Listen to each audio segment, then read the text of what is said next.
When new intelligence shows that terrorists may have the ability to target passenger planes by planting explosives in laptops. FBI testing shows these devices can even evade airport security. The intel led to the Trump administration's controversial ban on large electronics coming from some airports in the Middle East and Africa. Well, let's get some more perspective on that threat. Senior national security analyst Lynda Kinkade joins us from Cambridge, Massachusetts via Skype, and Muhammed Lila is in Istanbul with a reaction there. First to Juliet, what can you tell us about this intelligence that led to the ban?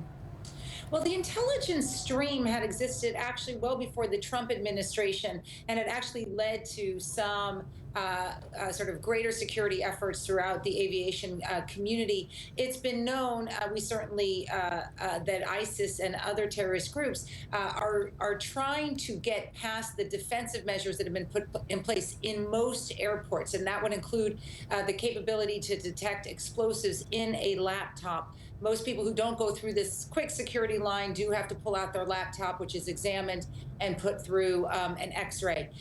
What we don't know at this stage, however, is beyond capacity and their desire, whether any terrorist organization has done a trial run, whether it's been attempted. So there's still a few steps between the potential ability of an organization to actually get a laptop and detonate it in the air, and where we are right now. So that's actually good news for people traveling. That is good news, although we did see last year that plane from Somalia had a laptop that did explode on board, causing minimal damage with regards to that. It sounds like some of these machines are outdated. Some of the screening machines might need to be reviewed at airports.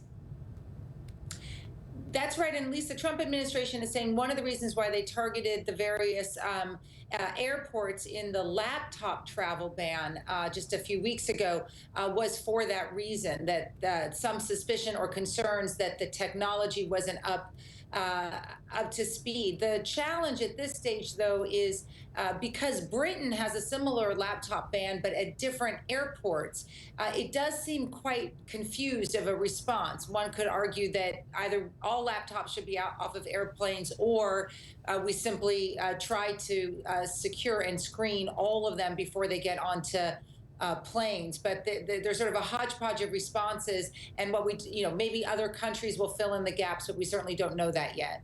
All right, stand by, Julia. I just want to bring in Muhammed.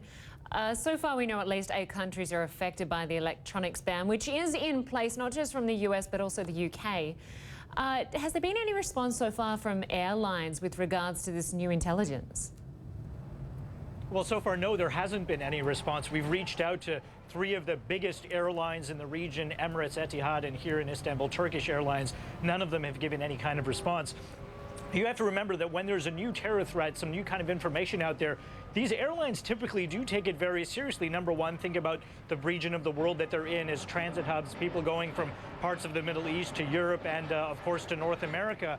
But also the very lifeblood of their business model rests on getting people safely and securely from point A to point B. So any kind of ripple in that business model costs them millions of dollars. So this is something they take seriously. Where I think they might disagree is the implication that the airports in these countries, for example, like Dubai or Istanbul or Abu Dhabi, that those airports might somehow be less secure than airports in, for example, America or Europe, because as part of this new information that's come out, the FBI says that they were able to replicate this technique that the terrorists would use, and they were able to scan it through airport scanners in a controlled experiment, and that these laptops were able to make it through without raising any red flags. Well, if that's the case, then those airport scanners are in use not just in the Middle East, but also in America and Europe. So the question becomes, well, how safe is Europe and how safe is America if these airport scanners are being used there as well as the Middle East? Yeah, you raised a good point. And with that in mind, just back to you, Juliet.